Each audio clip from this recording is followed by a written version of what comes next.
O assunto grau de investimento retornou ao debate recentemente depois que o arcabouço fiscal foi apresentado. E embora não tenhamos o seu desenho final nem a sua aprovação no Congresso, muito tem se discutido sobre a possibilidade de o Brasil receber novamente o selo de bom pagador, coisa que já aconteceu lá em 2008, mas acabamos sendo rebaixados em 2015. E é verdade que com esse marco fiscal que foi o proposto, essa possibilidade é muito remota, se não impossível, pelo menos nos próximos 2, 3 a 5 anos. E é sobre isso que eu quero falar nesse vídeo, mostrar primeiro quais são as notas de crédito pelas agências de classificação de risco, porque é fundamental atingirmos o grau de investimento, porque é algo que pode mudar a economia do país de patamar, atraindo muito investimento internacional, e por fim, como o regime fiscal que está sendo discutido no Congresso não vai nos reconduzir na rota de recebermos novamente o selo de bom pagador. Então fiquem até o final do vídeo porque tem muita informação. E eu quero iniciar este conteúdo relembrando o dia deste marco histórico, quando finalmente o Brasil atingiu o grau de investimento, que foi no dia 30 de abril de 2008. E eu quero mostrar a fala do presidente Lula, já no seu segundo mandato, quando isso aconteceu, porque ela traz bastante contexto, até para o que a gente vai explicar depois. Então, vamos colocar aqui apenas 1 minuto e 20, então, vamos lá. Acho que o Brasil vive um momento, eu dizia ao ex-presidente Collor, o Brasil vive um momento mágico. Nós acabamos de receber a notícia de que o Brasil passou a ser investment grade. Eu não sei nem falar direito a palavra, mas se a gente for traduzir isso para uma linguagem que os brasileiros entendam, ou seja, o Brasil foi declarado um país sério, que tem políticas sérias, que cuida das suas finanças com seriedade e que, por isso, passamos a ser merecedores de uma confiança internacional que há muito tempo o Brasil necessitava. Alguns dizem que é ótimo, outros dizem que pode ser não tão ótimo, porque pode entrar muito dólar e o dólar já está, sabe, desvalorizado diante do real e isso pode ser muito ruim. Eu confesso a vocês que quando saí de Garanhuns em 1952, eu jamais imaginei que poderia chegar um dia em que os brasileiros iriam ter preocupação da entrada de dólar no Brasil.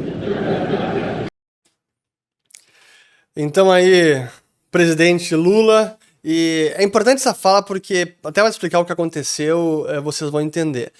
Mas realmente isso significa que o país foi considerado sério, e quando a gente analisa a escala das notas de crédito pelas agências de classificação de risco, as três principais são Standard & Poor's, Fitch e Moody's. E eu vou utilizar aqui a da Standard & Poor's, que mostra o seguinte: o primeiro, lá em AAA, que é o grau de investimento, e o High Grade, de alto grau, significa capacidade extrema forte de honrar compromissos financeiros. E aí temos a redução aqui da nota, vai caindo, caindo, e a última nota ainda considerada grau de investimento é a BBB, que o Brasil atingiu então em 2008, que significa capacidade adequada de honrar compromissos financeiros, porém mais suscetível a condições econômicas adversas.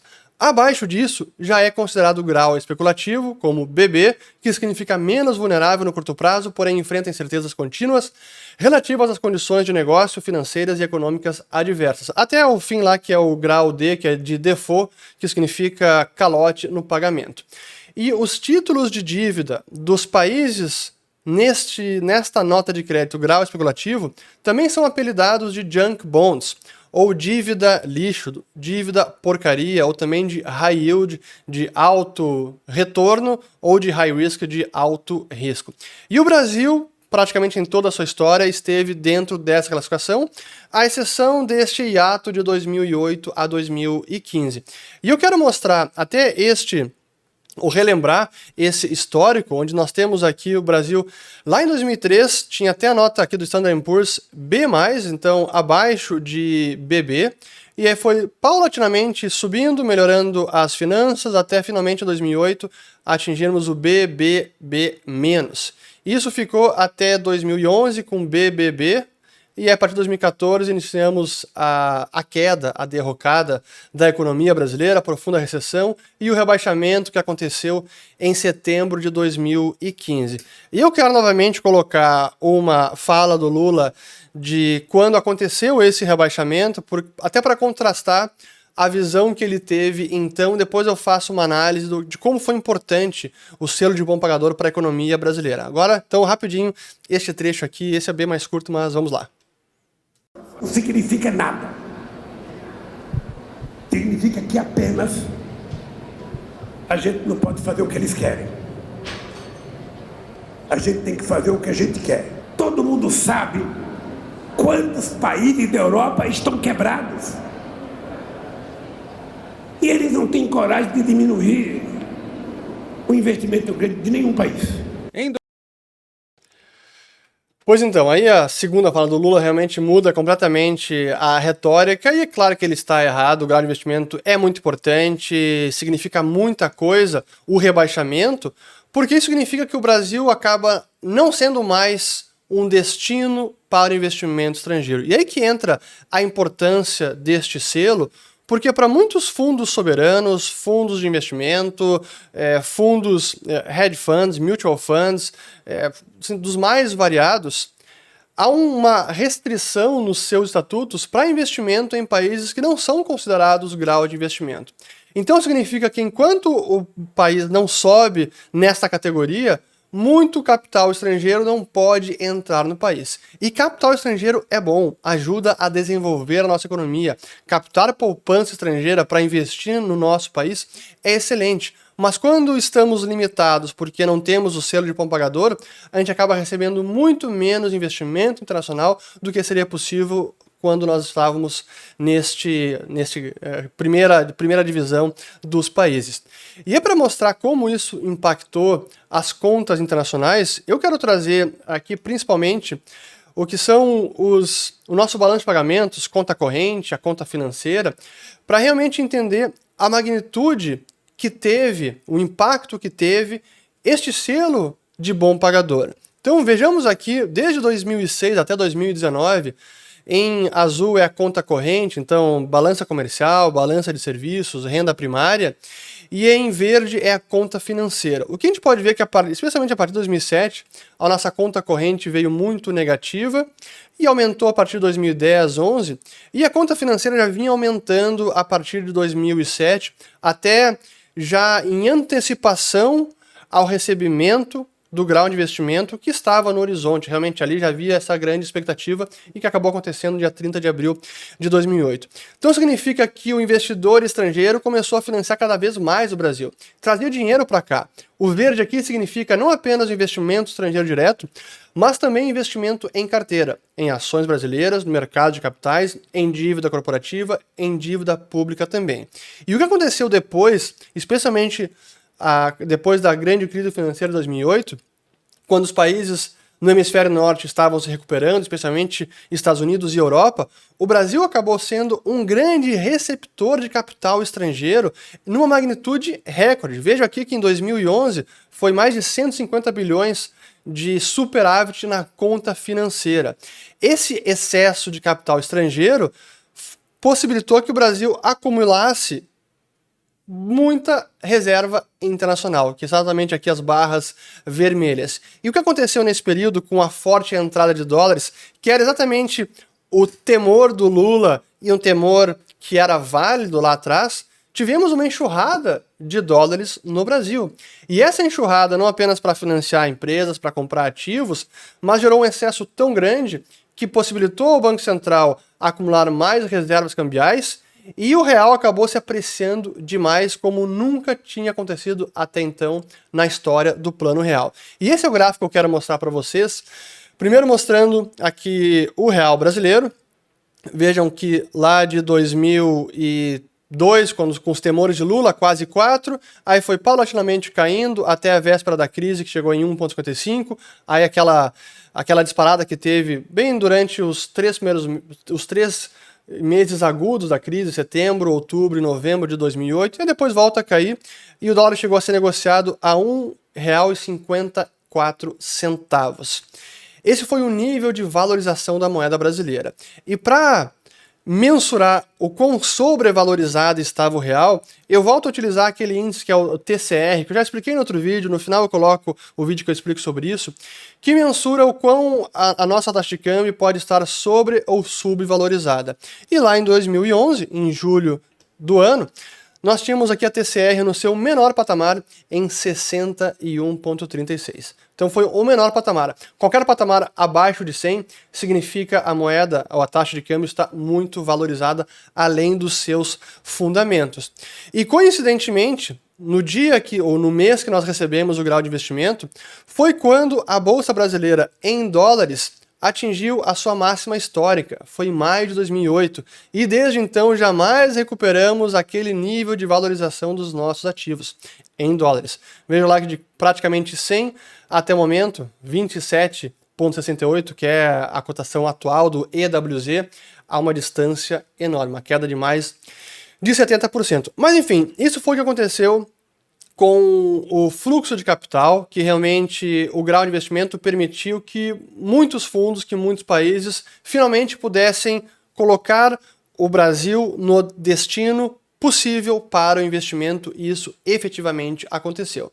Mas no momento que nós perdemos o grau de investimento, que fomos rebaixados, aí tivemos o efeito inverso, onde esses fluxos claramente cessaram ou diminuíram bastante. Como a gente pode ver ali, a partir de 2015 eles começam a cair, e aí 2015, 16, 17, em níveis bem inferiores ao que tinha sido aqui durante todo esses praticamente 7 anos de grau de investimento que o Brasil teve. Pois é, bons tempos, éramos ricos e não sabíamos. Mas voltando agora o que é importante mencionar também será que é possível recuperar essa nota de crédito com esse arcabouço fiscal? Aí que temos um enorme problema, porque o arcabouço, da forma que foi proposto, não está reduzindo de verdade o nosso déficit nominal e nem o resultado primário. As metas são questionáveis, eu não vou entrar novamente em toda a análise, eu vou colocar no fim do vídeo o vídeo em que a gente analisa o arcabouço fiscal, mas quando a gente compara com a situação lá de 2006, 2007, vejam a grande diferença. Lá tínhamos o resultado primário que estava sendo positivo, então um superávit, na ordem de 2 a 3% do PIB, como foi lá em 2007 e 2008. E aí depois, a partir de 2014, passamos a ter, deixa eu colocar aqui o eixo X, passamos a ter um déficit primário. Então não é nem o nominal, aqui é déficit primário. Receita tributária menos despesa corrente. E é claro que a pandemia, aquele enorme déficit primário, e ainda assim estamos agora tivemos um superávit primário nos últimos 18 meses praticamente, mas com o arcabouço que temos pela frente, vai ser difícil manter esse resultado. E aí, quando a gente olha o lado da dívida pública sobre o PIB, aí a foto não pode ser mais preocupante. Lá em 2006, 2007, era abaixo de 60% do PIB, sendo que em setembro de 2008 estava em 55% do PIB. Vejam o salto que nós damos neste indicador a partir de julho de 2014. Então saímos de menos de 55% do PIB para mais de 75% ali em 2019, e aí com a pandemia dispara para mais de 85%, e ainda estamos aqui no patamar de pouco menos de 75% do PIB. E as projeções com o arcabouço fiscal mostram que dificilmente a gente vai conseguir reduzir essa relação dívida-PIB. Pelo contrário, é bem possível que essa relação até aumente. Então, como que nós vamos recuperar o grau de investimento com esse arcabouço? Vai ser muito difícil, e que é uma lástima para o Brasil, porque, novamente, quando recebemos o selo de bom pagador, o mundo se abre, o mercado de capitais internacional se abre para o Brasil. Mas enquanto isso não acontece, nós seremos este país emergente, exótico, onde investidores internacionais olham a nossa economia com muito mais cuidado, porque acaba sendo um destino de risco mais elevado. Então seria importante, o quanto antes, antes nós trilharmos esse caminho para subirmos de divisão e recuperarmos o grau de investimento. E só para finalizar e comparar com alguns países da América Latina, vejam só a situação. Chile tem nota A, grau de investimento. Peru, nota de BBB, com perspectiva negativa. México, BBB, grau de investimento. Panamá, grau de investimento. Uruguai, grau de investimento. E aí Colômbia, com grau especulativo, já junk bonds, assim como Paraguai, Guatemala, Brasil e os demais países.